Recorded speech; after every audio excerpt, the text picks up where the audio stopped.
নমস্কার, কেমন আছেন সবাই? এভরিডে এভরি টাইমের আরও একটা ব্লগে আপনাদের সবাইকে স্বাগত জানাই। এখন সকাল 7:15 মতো বাজে, আর এইমাত্র সোনাকে স্কুলে দিয়ে এলাম। দিয়ে আসার পর অনেক দিন পর ছাদে এলাম। আর ছাদে এসে দেখুন কী পরিমাণ রোদ। এখন তো ছাদে দাঁড়ানোই যায় না, কারণ যে পরিমাণ রোদ। আর আগে যদিও আমাদের ওই দিকটা একটুখানি ছাওয়া ছিল, কিন্তু এখন নেই, কারণ সব পাশের বাড়ির যে ওই পাশটা যেটা ফাঁকা জায়গা দেখছেন, ওই জায়গায় কাকিমাদের বাড়ি ছিল। তো সেখানে যখন অনেকগুলো গাছ ছিল, 7-8টা মতো আম গাছ ছিল, তো কাকিমা কাকা এরা মারা যাওয়ার পর তাদের ছেলেমেয়েরা সেই জায়গা জমি বিক্রি করে সেই গাছপালা কেটে এখন পুরো মরুভূমির মতো হয়ে আছে। আর যত রোদ সমস্তটা আমাদের বাড়ির উপর পড়ে। আর তার জন্য কী হয় জানেন তো, সারা দুপুরে না ঘরের টেকা যায় না, এত পরিমাণ রোদ। তো এখন ওই জন্য একটুখানি ছাদে এলাম, কারণ এত ব্যস্ততার মধ্যে থেকে সারাদিনে ছাদে আসার সময়টুকু আর পাওয়া হয় না। তো এখন নিচে যাব, কি একটু চা খাবো। আর ভাবলাম চা খাওয়ার আগে সবাই একটু ফ্রেশ হোক, তারপরে চাটা করি। তো ততক্ষণ একটু নিজেও যাই ছাদে, একটু ঘুরে আসি। তাই অনেকক্ষণই এসছি, ছাদে একটু হাঁটাহাঁটি করলাম। তাহলে চলুন যাওয়া যাক নিচে। বেশ কিছু জামা কাপড় ছিল জানেন তো, সেইগুলোকে আগে ভাঁজ করে নিয়ে জায়গা মতো গুছিয়ে রাখি। না হলে কি বলুন তো, এরপরে যখন আরও জামা কাপড় ধোয়া হবে, আর তখন কিন্তু এগুলো এত পরিমাণ জামা কাপড় বেড়ে যায়, তখন না আমার নিজেরই ইচ্ছে করে না যে এগুলোকে আর গুছোই। আর কিছু বাড়ির জামা কাপড় আছে যেগুলো আনলাতেও গুছিয়ে রাখতে হবে, কিছু বাইরের আছে সেগুলোকে জায়গা মতো রাখবো। কি বলুন তো, আমার ইচ্ছে ছিল ঘরে একটা ওয়ার্ড্রপ করব বড় করে, তো সেখানে আমি ঘরে পরার যেসব জামা কাপড় সেগুলো ওখানে রাখবো। কিন্তু কিন্তু যখন আমি ভেবেছিলাম, কিন্তু তখন আর সেগুলো হয়ে ওঠেনি।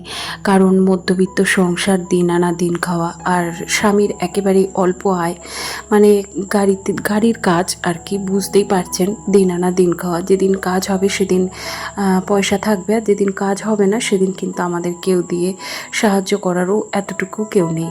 তো যে কারণে ওইটুকু আয়ের উপরে আমার এত বড় সংসারের খরচ, তারপরে লোকজন আসা যাওয়া, তারপরে আমার মেয়ে, তারপরে পড়াশুনো, এগুলো তো আছেই। সমস্ত একটা সংসারে যা যা লাগে আর কি, সমস্ত কিছুই আমাকে এই ইনকামের ওপর দিয়েই কিন্তু চালাতে হয়। আর তারপরে বাড়িতে দুজন বৃদ্ধা মানুষ রয়েছে, তাদের অসুখ বিসুখ, ওষুধ খরচ, এইগুলো তো রয়েছেই। তো ওই জন্য কি বলুন তো, সব দিক মেনটেন করতে গিয়ে আর সেই ছোট ছোট স্বপ্নগুলো মুখ ফুটে মানে ওর বাবাকে তো আমি বলতেই পারি না যে এইগুলো আমার লাগবে। তবুও নিজের অজান্তে যে যে জিনিসগুলো ওরা আনে, তাহলে সেগুলোর মধ্যে হয়ে যায়। তবে বেশ কিছু ইচ্ছে ছিল যেগুলোকে ওই সময়তেই চাপা দিয়ে রাখতে হয়। আর এমনই হয় যে চাপা দিতে দিতে কখন যেন সেই স্বপ্নগুলো একেবারেই যেন মাটির সাথে মিশে যায়, সেগুলো আর কোনো দিনই হয়ে ওঠে না। তো তার মধ্যে থেকে এই ইচ্ছেটাও তাই। তো আমার ওরকম ইচ্ছে হয়েছিল ওয়ার্ড্রপ কেনার, কিন্তু তখন আর হয়ে ওঠেনি। তো তখন বলেছিল আজ কিনতে হবে না, কিছুদিন পর কেনো। তবে তখন আমার মেয়ে ছোট ছিল, আর জামা কাপড় রাখার জানেন তো ভীষণ অসুবিধে হতো। আর একটা আলমারির মধ্যে কত কিছু রাখা যায় বলুন, বাচ্চার জামা কাপড়, নিজেদের জামা কাপড়, সব সময় না আলমারি খোলা যায় না। তো ওই কারণে তখন আলনা কেনা হলো। আর আলনাটা কেনা হলে একটা কি সমস্যা জানেন তো, আলনা যখন ঘরের সামনে থাকবে তখন সেই আলনাটাকে সব সময় যেন গুছিয়ে সাজিয়ে রাখতে হয়।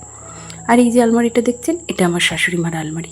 যখন আমার বিয়ে হয় তখন এই একটাই আলমারি ছিল, আর এর মধ্যেই আমাদের সকলের জামা কাপড় থাকতো। আর তখন এই সমস্ত ঘর বাড়ি কিছুই হয়নি। তখন ওই যে আমাদের ওই দিকে যে দুটো ঘর দেখছেন, অবশ্য আপনাদের দেখানো হয়নি, তবে দেখাবো। ওই দিকে যে ঠাকুর ঘর দুটো, তো সেই দুটোই আমাদের মেন রুম ছিল, আর একটা ছোটোখাটো রান্নাঘর ছিল। তো সেটা টালির ছাউনি ছিল আর কি। তো এইভাবেই আমাদের সমস্ত মানে 6জন মেম্বার, আমরা একজন এর মধ্যেই থাকি। তবে তারপরে যখন আমার মেয়ে হয়, যখন ও ছোটো, তখন সবাই মিলে থাকাটা একটুখানি সমস্যারই হয়ে ওঠে। তবে আস্তে আস্তে সেই বিষয়গুলো আমি কি বলুন তো সবার সাথে মানিয়ে নেওয়ার চেষ্টা করি। আর নিজেকে যদি মানিয়ে নিয়ে চলতে না পারি, সবাইকে যদি মানিয়ে নিয়ে না চলতে পারি, তখন নিজের সমস্যা কিন্তু নিজেই তৈরি করে ফেলতাম।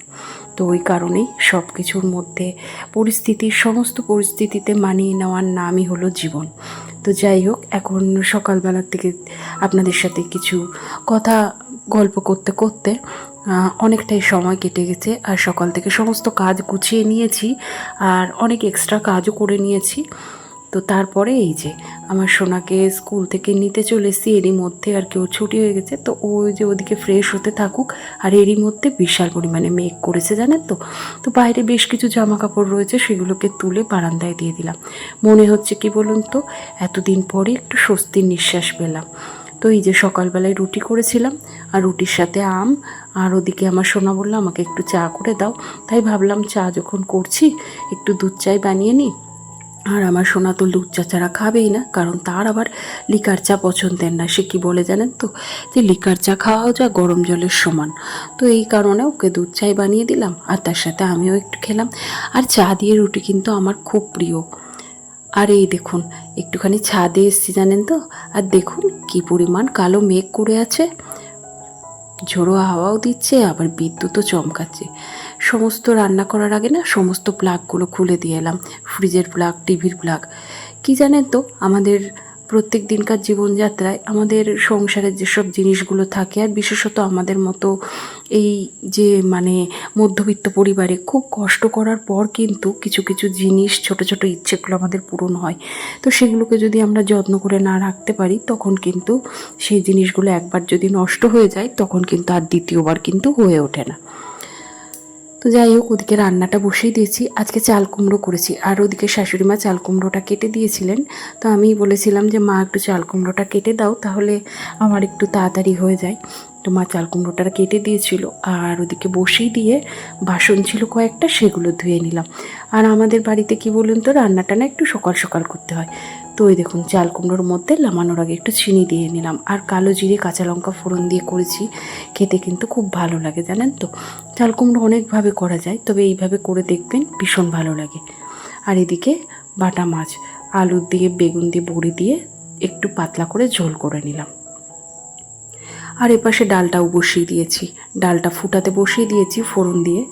আর সাথে একটুখানি কিছু তো করতে হবে, দেখি কি করা যায়। আর ওদিকে যা যা রান্না করার সমস্তটাই হয়ে গেছে। আর এখন এই যে রান্নাঘর পরিষ্কারের পর্ব। আমি প্রত্যেক দিনই রান্নাঘরের টাইলস, গ্যাস সমস্তটাই এইভাবে কিন্তু ভিম লিকুইড যে জেলটা থাকে সেটা দিয়ে অথবা সার্ফ জল দিয়ে আমি ধুয়ে দিই।